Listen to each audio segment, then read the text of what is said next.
성자와 성령의 이름으로 말씀을 드립니다. 새해 복 많이 받으십시오. 명절은 잘 보내셨습니까?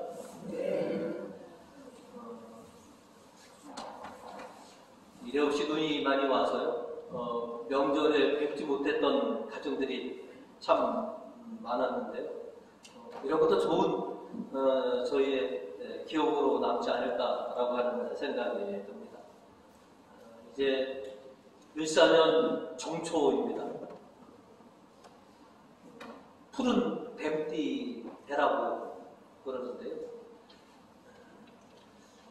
예수님의 말씀처럼 뱀처럼 지혜로우시고 비둘기처럼 순결하셔서 이제 새롭게 맞이하신 이 14년 한 해 주님의 평화와 은총이 여러분에게 충만하실 수 있도록 그렇게 많은 복들을 누리시는 그런 우리 교우님 되시기를 주님의 이름으로 축원드립니다. 아멘.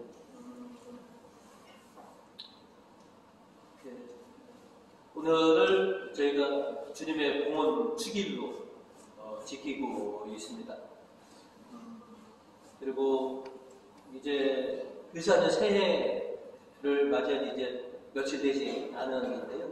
그래서 오늘은 신자들아 일어서라 라고 하는 제목으로 말씀을 나누고자 합니다. 오늘 말씀을 통해서 저희가 먼저 기억할 것은 주님께 바칩니다 라고 하는 것입니다. 성탄 12월 25일이 지난 딱 40일 되는 날, 그날이 바로 주님의 봉헌 축일입니다. 그래서 지난 12월 25일부터 딱 40일이 되는 오늘 2월 2일이 딱 40일 되는 날이기 때문에 그래서 오늘을 주님의 봉헌 축일로 저희가 지키고 있습니다. 왜 그런 거 아니? 레위기에 이렇게 보시면 남자아이를 낳은 산모는 40일 동안 부정하다 여겨서 외부 출입을 하지 않았고요. 여자아이를 낳은 산모는 80일 동안 부정하다고 여겨서 외부 출입을 할 수가 없었습니다. 그래서 남자아이를 낳은 산모는 40일이 지나면 정결식을 치렀고 여자아이를 낳은 산모는 80일이 되는 날 정결 예식을 치름으로 인해서 이제 깨끗하게 되었다라고 하는 것을 선포하게 된 것이죠. 그래서 예수님이 태어난 딱 40일 되는 날, 그래서 요셉은 아내 마리아를 데리고 정결 예식을 치르고 또 맏아들을 얻었으니 하느님께 바치는 그런 봉헌식을 드리기 위해서 예루살렘에 올라왔고 성전에서 이 예식을 치르는 겁니다. 오늘 복음 23절은 23절과 24절에 이렇게 전하고 있습니다. 그것은 누구든지 첫 아들을 주님께 바쳐야 한다는 주님의 율법에 따라 아기를 주님께 봉헌하려는 것이었고 또 주님의 율법대로 산비둘기 한 짝이나 짚비둘기 새끼 2마리를 정결례의 제물로 바치려는 것이었다. 그래서 이렇게 맏아들을 하느님께 바치는 것은 출애굽 때부터 시작된 이스라엘의 전통입니다. 여러분이 다 아시는 것처럼 옛 백성 이스라엘이 출애굽할 때 그들을 건져내기 위해서 하나님께서는 이집트에 10가지 재앙을 내리셨습니다. 그 마지막 재앙이 이집트에 있는 모든 맏아들과 가축의 맏배들은 죽음의 천사가 싹 이집트를 쓸면서 전부 다 죽게 됩니다. 다만 하나님의 가르치는 대로 그렇게 지시를 따랐던 이스라엘 백성들의 가정에서는 그 죽음의 천사가 그냥 건너갔습니다. 그래서 6월입니다. 과월, 6월 건너가다. 그리고 그때부터 죽음의 천사로 인해서 죽어야 할 우리의 맏아들이 주님께 하나님께서 살려주셨으니 이제 우리의 맏아들은 전부 다 하나님에 속한 것이고 또 모든 가축의 막배는 다 하나님의 것이다. 이렇게 믿고 여태까지 그 전통을 지켜온 것이죠. 모든 것이 다 하나님의 것입니다. 그리고 특별히 그 출애굽 당시 하나님의 말씀대로 지시를 따른 이스라엘 백성들만이 맏아들을 온전히 지켜낼 수 있기 때문에 하지만 이 맏아들은 그래서 하나님의 것이기에 우리가 같이 살기 위해서는 그 맏아들을 대신하는 재물을 물러내야만 했던 것입니다. 그 사실이 출애굽 13장 13절에는 이렇게 나와 있습니다. 처음 난 아기는 양을 대신 바치고 물러내어라. 물러내지 않으려고는 목을 꺾어라. 너의 자식들 가운데서 아지는 다 물러내어라. 다 내 거니까 너희가 맏아들로 그렇게 키우려면 다 물어내라. 민수기 18장 16절에는 아이의 속전은 한 세겔이 20개라 나가는 성전 세겔로 5세겔이다. 난지 한 달 되면 값을 쳐서 받고 돌려주어야 한다. 그래서 아이는 5세겔을 하나님께 물러드리면서 자식으로 그렇게 여긴 것이죠. 그래서 요셉도 아기 예수님의 성전에 바치기 위해서 5세겔을 드렸고, 그 다음에 마리아의 정결 예식은 당시 1년 된 양을 보통 바치는데 가장 가난한 사람들은 비둘기 한 쌍을 바치는 것이 그 정결례의 예물이었습니다. 그래서 요셉의 가정은 가장 가난한 측에 속했기 때문에 그렇게 비둘기 한 쌍을 정결례의 예물로 그렇게 준비해서 올라갔다는 것이죠. 아기 예수님 대신에 5세겔을 하나님께 바쳤고 마리아의 정결 예물로 비둘기 한 쌍을 바친 것처럼 오늘 주님의 봉헌 축일을 지키면서 우리는 우리 각자를 대신해서 오늘 이 양초로 주님께 우리를 대신해서 물러드리는 겁니다. 그래서 우리가 이 양초를 봉헌한 것은 제단을 밝히는 특별한 양초라고 하는 것도 있지만 내 대신에 드리는, 나를 대신해서 물러드리는 그런 제물이 바로 이 양초인 것이죠. 그래서 이 양초가 제단에서 빛을 발하고 사용하는 것처럼 나도 주님께 바쳐진 사람으로서 주님을 위해서 기꺼이 희생하고 늘 주님께 바쳐지는 그런 삶을 내가 살아가겠습니다 라고 하는 것입니다. 그래서 이 제단의 양초가 누구 거가 밝혀지는지는 모르지만 저게 바로 나를 대신해서 바쳐진 나의 대성물이고 저 양초가 저렇게 밝혀지듯이 나도 주님께 기꺼이 희생해서 주님께 바쳐진 인생을 살겠습니다 라고 우리가 다짐하는 것입니다. 예수님께서는 우리와 같아지기 위해서 강생하셨고 당신 자신을 바쳐주셨습니다. 오늘 이독서 17절은 우리에게 이렇게 전하고 있습니다. 그러므로 그분은 모든 점에서 당신의 형제들과 같아지셔야만 했습니다. 그래서 자비롭고 진실한 대사제로서 하나님을 섬길 수가 있었고 따라서 백성들의 죄를 없이 할 수 있었습니다. 우리와 같아지시기 위해서 당신 자신을 바치셨다면 이제 우리는 주님과 같아지시기 위해서 우리 자신을 바치고자 하는 것입니다. 주님께서 우리와 같아지시기 위해서 당신 자신을 바치셨듯이 이제 우리는 주님을 믿고 주님을 따르는 자들로서 주님과 같아지시기 위해서 우리 자신을 바치는 것입니다. 그리고 우리가 늘 미사 속에서 보시면 우리 자신을 성찬 기도해 보시면 주님을 위해서 산 제물로 나 자신을 드립니다라고 항상 신앙으로 고백을 합니다. 주님께 바치는 인생, 주님께 바쳐지는 그것이 신자된 도리다라는 것이죠. 그래서 이제 저희가 각자를 대신해서 이 양초를 드렸지만 항상 우리가 주님을 위해서 바쳐지는 그런 인생이다라고 하는 것을 상기하면서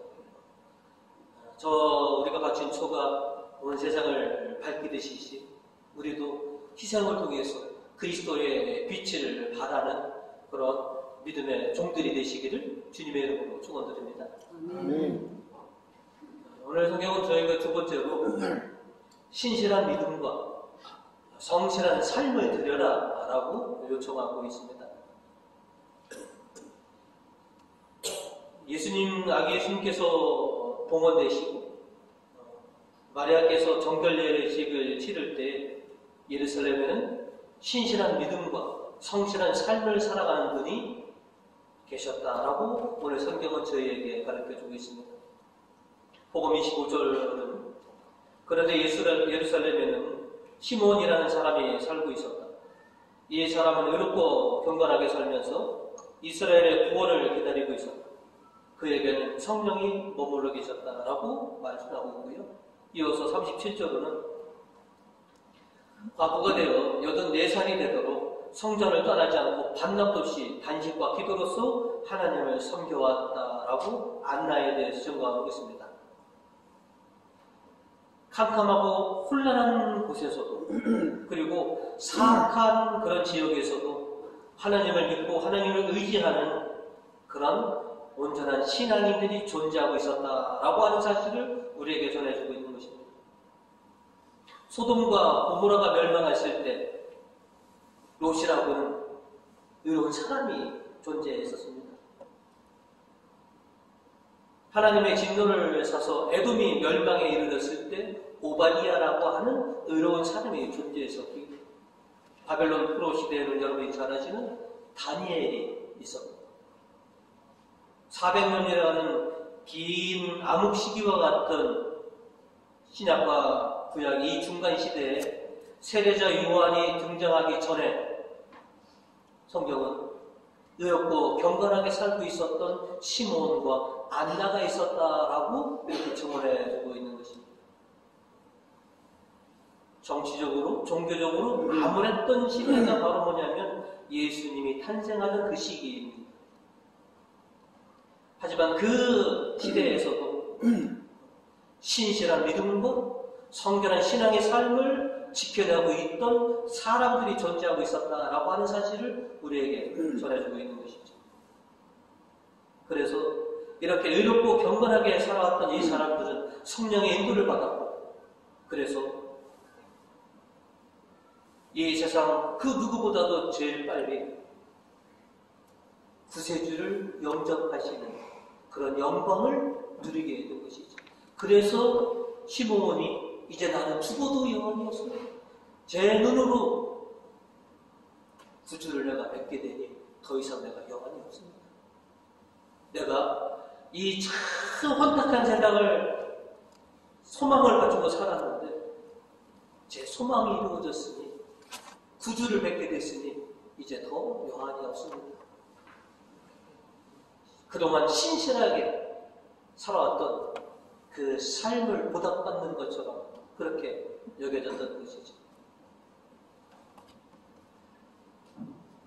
오늘 시편 24편의 저자는 우리에게 3절과 4절 이렇게 노래합니다.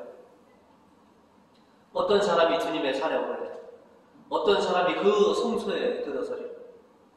행실과 마음이 깨끗한 사람, 허망한 데 뜻을 두지 않고 거짓 맹세하지 아니하는 사람이다. 이런 사람이 하나님의 거룩한 산, 하나님의 성소에 들어가 하나님의 놀라운 영광을 있게 될 것이다 라고 전해주고 있는 것이죠. 신실한 믿음과 성실한 삶을 살아온 자에게 하느님은 그에게 기쁨과 영광을 허락해 주신다라고 하는 것이죠.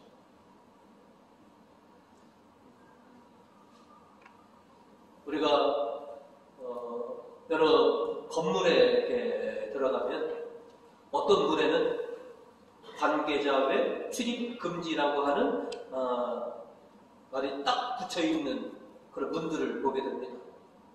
그러면 저 문 뒤에는 뭐가 있을까라고 궁금하면서도 우리는 그 문을 들어갈 수가 없습니다.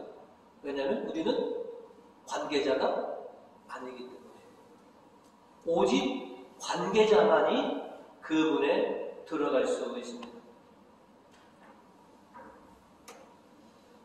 저희 성당에는 관계자 외 출입 금지라고 하는 말이 붙여져 있지 않습니다. 그죠? 아무것도 안 붙여져 있습니다. 그런데 관계자 외에는 들어오지 않고 있습니다. 주님은 모든 사람 아무나 다 와라 라고 했는데 어떤 사람 눈에는 거기에 우리 성당 입구에도 관계자 외 출입 금지가 보이는가 봅니다. 그래서 여러 사람들은 이 성당의 문턱을 못 넘어오는 사람이 태반입니다. 여러분은 그냥 쉽게 넘을 수 있는 문턱이고 그저 문 열고 기쁨으로 들어오는 이 성전이지만 많은 이들은 그렇지 못하고 있습니다. 왜 그러느냐? 여러분은 누구십니까? 아버지의 아들과 딸들, 자녀들이기 때문에 아버지 집에 그냥 서스럼 없이 여러분은 문 열고 들어올 수 있지만 아버지와 아직 관계를 맺지 못하신 분들은 이 문을 절대로 열고 들어올 수가 없습니다. 우리가 억지로 들어오시라고 초대하더라도 그분들은 못 들어오십니다. 하나님과 관계된 자만이, 그리고 향후 하나님과 관계를 맺으려고 하는 자만이 들어올 수 있는 것이 바로 이곳입니다.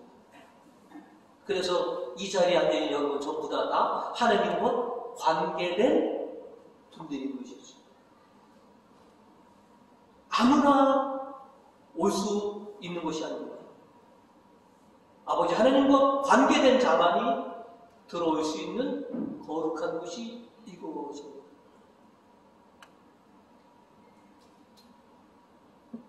저희 성당에는 문턱이 없습니다. 그죠? 그래도 못 나오시는 분이 너무나 많다라고 하는 것이죠. 그런데 우리는 하나님의 관계자들, 주님을 믿고 주님께서 가르치신 대로 그렇게 살고자 하는 우리들이기에, 그래서 우리는 아무런 거부감 없이 정 없이 그저 들어올 수 있는 바로 이곳이라는 것이죠. 그것은 아버지 하나님께서 여러분을 정결하게 새롭게 이 땅에 태어나셨고 새롭게 새로운 삶을 보여주신 여러분이 새 사람들이기 때문에 그렇습니다. 시몬과 한나가 신실한 믿음과 성실한 삶을 살았기 때문에 예루살렘 성전을 늘 들락날락거리신 것처럼 여러분도 하나님의 신실한 신자이시기에 성실한 신앙의 삶을 살아가시는 자이기 때문에 그래서 오늘도 주님의 성전을 여러분이 찾아오시는 것이죠. 그리고 이렇게 주님을 찾아오신 주님의 관계 되신 분들에게 주님은 축복을 주십니다. 시편 5절과 6절은 이렇게 얘기합니다. 이런 사람은 주님께 복을 받고 하나님께 구원받을 사람이다. 이런 사람이 하나님을 찾는 사람이며 야곱의 하나님 앞에 나아갈 사람들이다. 누가? 신실한 믿음을 가진 분들, 성실한 신앙의 삶을 살아가는 자들만이 하나님 앞에 나올 수 있고 하나님을 찾을 수 있고 하나님께 영광을 받을 수 있는 사람들이다 라고 하는 것이죠. 시몬과 안나는 이렇게 신실한 믿음과 성실한 삶을 가져서 구주를 맺는 영광을 받으시는 겁니다. 우리도 시몬과 안나가 구원의 날을 기다린 것처럼 우리도 구원의 날을 기다립니다.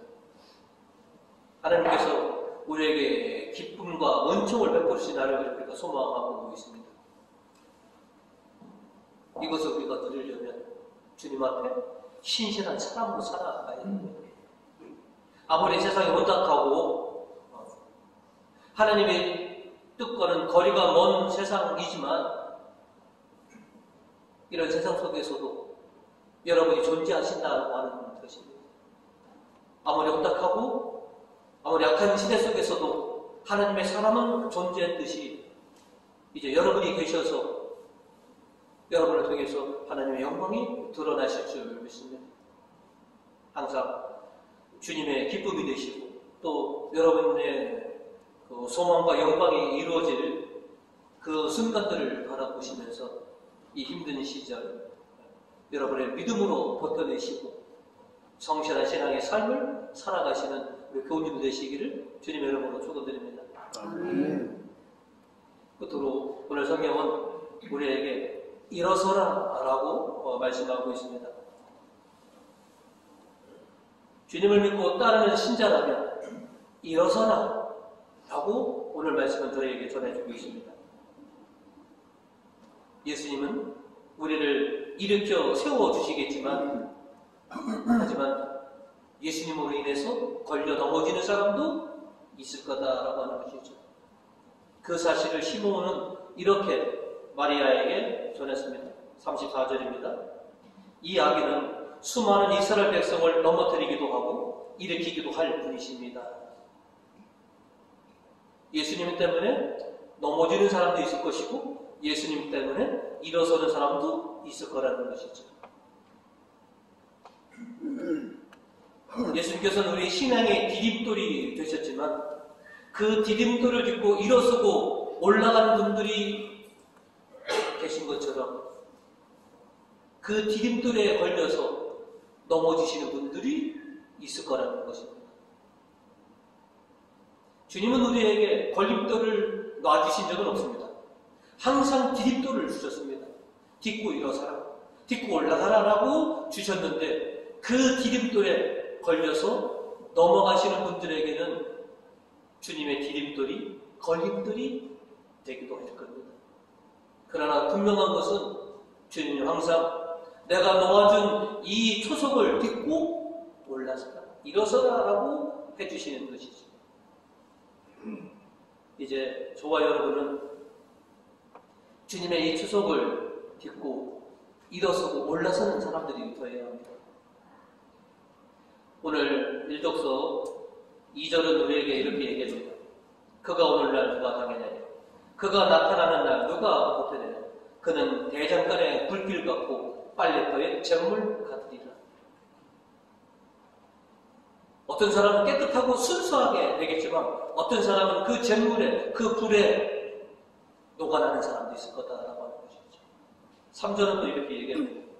그는 자리를 잡고 앉아 풀무질하여 은에서 새똥을 걸러내듯 너희의 후손을 깨끗하게 만드니라. 그리하면 너희 후손은 순금이나 순은처럼 순수하게 되어 올바른 마음으로 제물을 바치게 되리라. 우리는 예수님을 통해서 순수하고 올바르게 되어서 주님의 영광을 누려야 합니다. 그러기 위해서 우리는 믿음으로 일어서는 사람이 되어야 한다는 것이죠. 오늘 10편 7절은 우리에게 이렇게 말하고 있습니다. 문들아 머리를 들어라, 오래된 문들아 일어서라, 영광이 왕께서 드신다. 이성씨가 저는 이렇게 드립니다. 신자들아 머리를 들어라, 오래된 신자들아 일어서라 라고 저에게는 이렇게 드립니다.